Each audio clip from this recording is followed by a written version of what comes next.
गुरुदेव। हाँ गुरुदेव, समाधि में एकाग्रता की भूमिका कृपया समझाइए।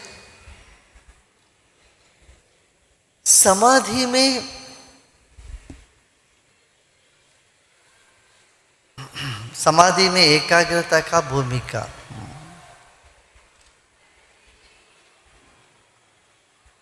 जब तुम एकाग्र नहीं हो क्या होगा? मन चारों ओर घूम रहा होगा, विचलित होंगे। वह एकाग्र होते ही मन में बल आता है। बल मिलने से समाधि लगती है। मन बड़ा कमजोर हो तो समाधि कैसे लगेगी? मन में बल लाने के लिए यही करना है हमको। क्या? एकाग्र होना है। और एकाग्र होने का उपाय यही है, पहले तो समझो कहाँ कहाँ मन भटक रहा है और जानो ये सब दुखदाई है। महर्षि पतंजलि ने कह दिया कि सर्वमेवं दुखम विवेकिना। एक विवेकी मनुष्य के लिए सब दुख है। तो ये विवेक तेरे अंदर जागृत हो जाए, सभी दुख है तो मन एकाग्र हो जाता है। देखो, जब भी तुम दुखी व्यक्ति को देखोगे तो वो एक ही चीज को पकड़ के एकाग्र हो गया। या कोई व्यक्ति निष्ठा में रहता है, उनका मन भी एकाग्र रहता है।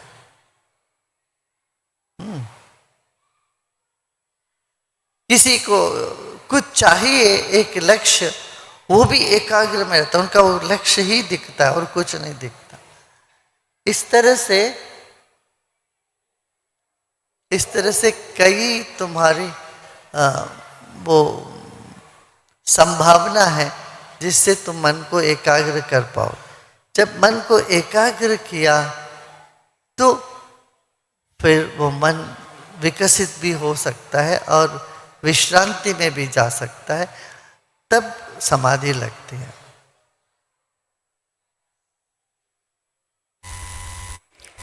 गुरुदेव, ध्यान में शून्य अवस्था की अनुभूति अचेतन स्तर से संबंधित है क्या?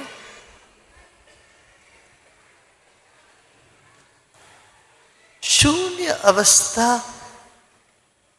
जब भी तुम शून्य अवस्था में जाते हो, क्या होता है? संस्कार छूटते हैं।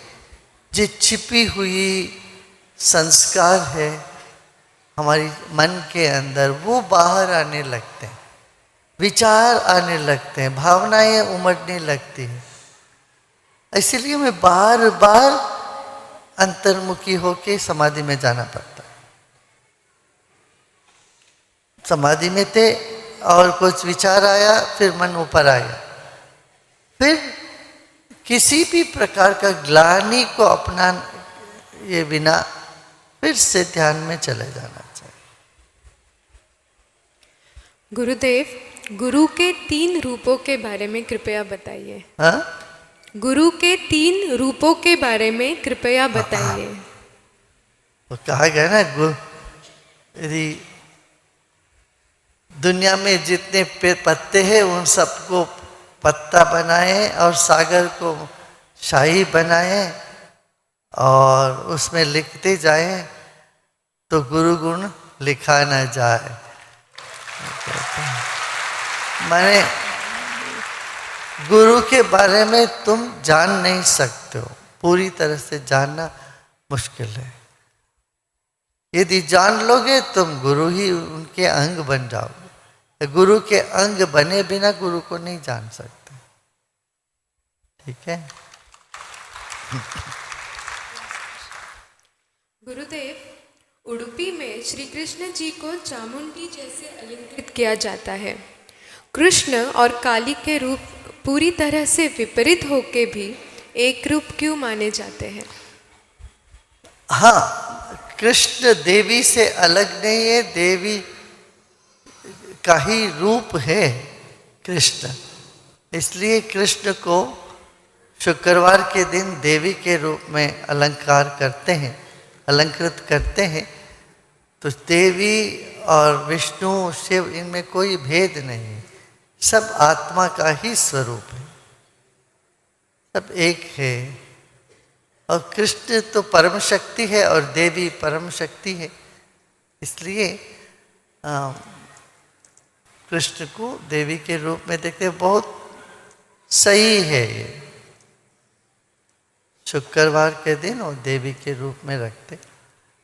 वैसे देवी स्तुति में भी आती है ना, देवी के बरगला स्तोत्र में कृष्ण निरंतर देवी के भक्त रहे, निरंतर पूजा किए। हाँ, कृष्ण से पूजा किए हुए देवी। तो दैवी शक्ति सब एक है, विविध रूप कल्पित है,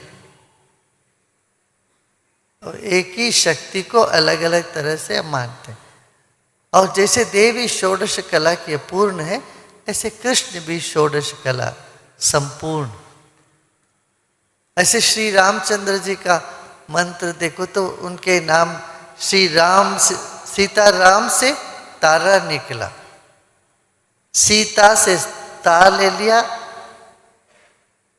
राम से रार ले लिया तो तारा हो गया। तो तारा और सीता में, श्री राम में कोई भेद नहीं है।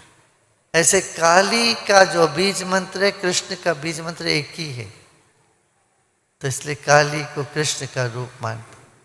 यानी ये नाम रूप जगत में विविधता है, इन सब को सम्मान करते हुए और नाम और रूप से परे जाना चाहिए।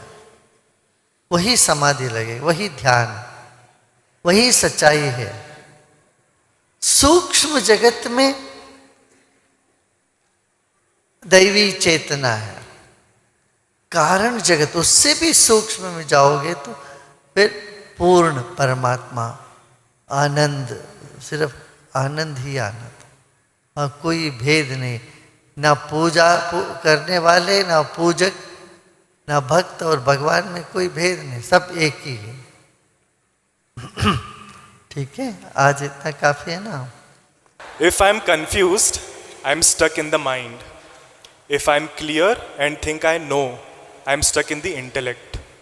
How to be neither clear nor confused and not stuck? The moment you know that you are stuck, you are already one step out of it. And taking the other step, you should simply see this is all just a dream. This is Maya. It's just nothing that you feel stuck about it. That's the second jump you need to take. Gurudev, in the Vedas, what is Chandas and what is its significance? Chandas. In the Vedas, what is Chandas? The Vedas say, yes, Chandasa Mrishabho Vishwarupa. The whole world is nothing but Chandas or vibration. Chandas simply means meter. Meter is vibrations. And from the meter, from the vibrations, Amrita Sambhabhava, this immortality dawns from the vibrations. That which is eternal. And this is what we learn from modern physics also. Physics says the whole world is nothing but vibrations. First we thought it was matter. Now even matter is just a wave. No. It's also wave. What we consider matter is no matter at all. Because 99.999999% of a matter is also nothing, is space. So virtually everything is space. And it's not a space which is empty, but with full of vibrations. And that vibration is what is called Chandas. Gurudev, on one hand, Shani is a powerful god devoted to Shiva, bestowing dispassion and connected to bones, teeth, etc. And on the other hand, it is a huge cold planet with 7 rings. Are these two really the same? I feel a disconnect. See, Shani Graha is the only Graha among all the planets got the Upadhi Ishwar. Says Shanishwar. No one says Budeshwar, Mangaleshwar. No. Shanishwar.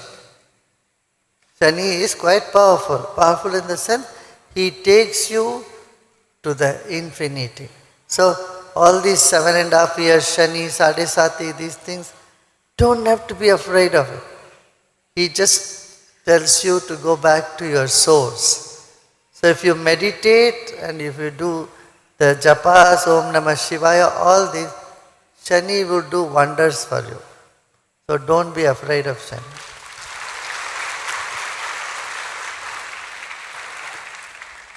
At the same time, you know,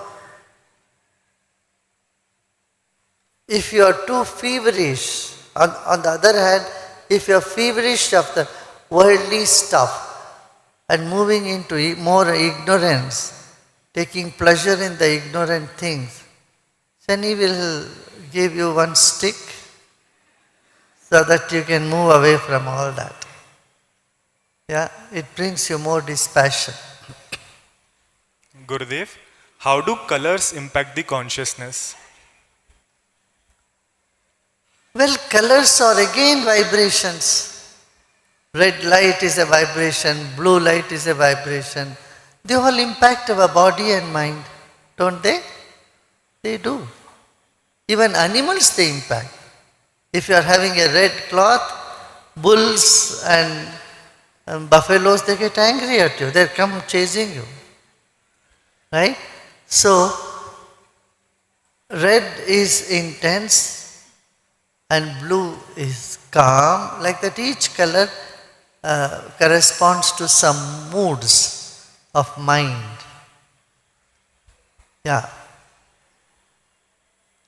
But remember, you are above all this. You are Satrang. You have all the colors in you and you are beyond the colors. Gurudev, I would like to live honoring the Shastras, but I find myself becoming rigid. Is the right way written on stone or is it flexible?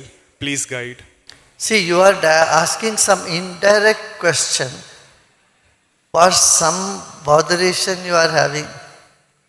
And you want me to answer that direct answer so that you can apply that indirectly. That's not going to work. You tell me what is your problem. Why you drag in Shastras? Leave Shastras to one side. See what is your problem, what is that you want. Okay? Shastras are so many, they all give you contradictory advices. Because it all depends on time, place and person. You tell me what is that you want. Then we will go with that. You can talk to the scanners also. Okay. Gurudev, my 10th grade starts in 2 days. All my friends are anxious. I am worried that I am not worried. What should my attitude be in this important year? You don't have to worry that you are not worrying. Just go ahead and play. Take exam as a play field. Make exam a celebration. Don't worry, okay?